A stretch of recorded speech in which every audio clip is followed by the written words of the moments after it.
Hi, and welcome to the last week before midterm week. I'm just recovering from a flu, so my voice is not that great, so I apologize if the audio is a little unclear today. I waited as long as I could to record these videos so that I have my voice almost back to normal, but uh, I'm still recovering from the flu, so sorry about that. But what I want to do today, this week, is to wrap up your morphology lab section and then talk about your midterm review as well as your morphology assignment, and then wrap up all the topics that we had to cover before midterm, and talk a little bit about the midterm to you in the review lab video. So this video is going to be about the morphology lab section, and I will put up these PowerPoint slides as well in the weekly activity so that you can have access to this. I have a couple of videos here that I'm not going to play right now, but you can play at home at your leisure. This is a viral video. A couple of you might have seen it. It's a ridiculous video. It's called Pen, Pineapple, Apple, Pen. And it's a really cool way of illustrating morphology, especially the productive process of compounding. And that's what I wanted to show with this video, but you can watch that at home. I also have a TED Talk about making up new words. If that's something that you like to do, there's a really nice TED Talk about that, about slang and creativity and making up new words and all of that. So you can watch that at home as well. And the society that talks about new words and creation of new words and decide on the word of the year, that society is called American Dialect Society. The meeting of the American Dialect Society happens in tandem with the Linguistic Society of America, and it very often is in January of the beginning of the year. And so one of the things that the American Dialect Society does is to vote on the annual word of the year. So I was present at the 2014 word of the year vote and 2017 word of the year vote. And so all of us, there's a list of nominations of words, and we vote for what we think should be the word of the year. So 2014 was a hashtag Black Lives Matter, and this was the first time that a hashtag was selected as a word of the year. So the idea with me giving you these words is for you to think about what it means to be a word in 2019, right? As you can see, there are things with hyphenated, tender age shelter, which is 2018 word of the year, etc. Fake news, which is a phrase in and of itself. So what we understand by a word is now changing because of the present political climate that we live in, for example. So let's move on to the lab section. What I have for you are a couple of practice exercises, and I'm just going to walk you through them, but I expect you to do these at home.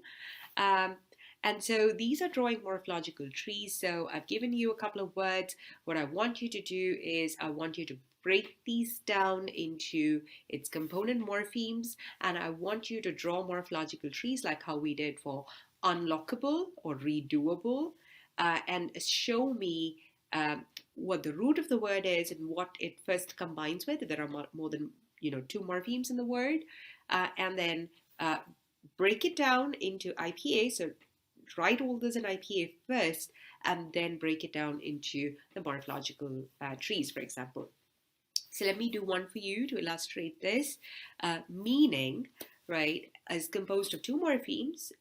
Mean, which is the base morpheme or the root of the word, and ing, which is your suffix. So meaning has a very easy binary branch morphological tree where you have mean and then the ing combining with that, right? So you have to break down each of these words into smaller morphemes, and remember that some words might be easier than others, and some words may have more morphemes than you actually think there is. So do that for each of these words. That's your first exercise for the morphology lab. Your second exercise, I've given you some data in both column 1 and column 2. So this is the ER where you can add it to a place name to mean that that person is actually from that place. So you can say Long Islander, Vermonter, New Yorker, Newfoundlander, Londoner, etc. But you cannot say Denverer, Philadelphia or San Francisco or Toronto or Miami or Wichita or etc. So I want you to find out, what does the suffix er mean in these words, right? What does it mean when you add it to column 1? And how is this er different from the er in like things like player, walker, eater, skater, etc.?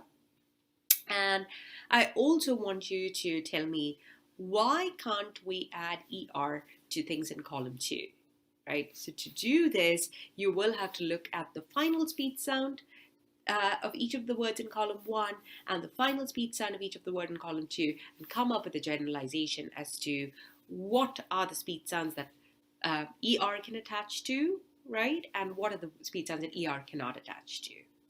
And the last question is, does this kind of a constraint that column 1 it's okay, column 2 it's not okay, also apply to the type of er that you find in the words like skater or, walker, etc. Okay.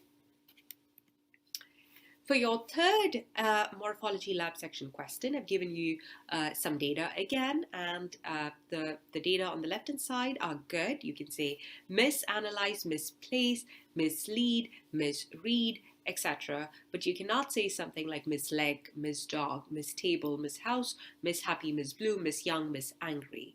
So I want you to answer these 2 questions. The first one is, I want you to write a prefixation rule for miss, because miss is a prefix of English, and I want you to look at the category of the words that it can combine with and the category of the words that it cannot combine with. Sort of what we did in the morphology lectures with respect to prefixation and suffixation. And then I want you to write a prefixation rules by filling in what is X and what is Y, right? So identify what is X, what's the category of X. It can be either a noun, a verb, or an adjective, and Y can also be either a noun, a verb, and an adjective, and that's what I want you to fill in. And for the second question, I've said that mispronounceable is a possible word of English.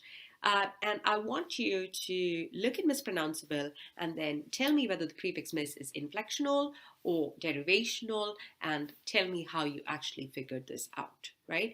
So draw on my lectures from derivational, inflectional affixes, and the morpheme ordering constraint that we talked about towards the last lecture, and answer question number 2 for this. Moving on, here's some compounds, and I want you to draw tree structures for each of these compounds. So very easy binary branching kind of tree structures for compounds, just like we did for all the compounds, like jumpsuit, nation, white, blue, green, etc. And then determine what is the head of each of these compounds. Fairly straightforward. This is a question on affixes, so this will give you an indication of how to use derivational and inflectional affixes. What are derivational and inflectional affixes in sentences? So in each of these sentences, I want you to underline the derivational affixes and circle the inflectional affixes. All right, so for each of the sentences, there could be more than one. Underline all the derivational affixes in each of the sentences and circle all the inflectional affixes. Just as a reminder, a derivational affix is something that can change the category of the word, and an inflectional affix does not change the category of the word. So an inflectional affix is very often things like the past tense, the plural morpheme, or the ER for adjectives, right? Anything else is a derivational affix, either a prefix or a suffix. So identify the derivational and inflectional affixes for each of these sentences. And your last question has also got to do with derivational and inflectional affixes. I've given you a couple of different words that have some suffixes in them, and I want you to tell me, are these suffixation processes inflectional or derivational? Right? So for A, for example, go, goes, going, gone, are these derivational affixes or are these inflectional affixes at the end of the word, right? And I want you to do this for each of these words. Identify, is this a derivational process or an inflectional process? All right, so have fun doing the lab section. I will put up a key so that you can check your answers to see if they are correct. But I do want you to get practice, because that's going to help you with your midterm questions for morphology.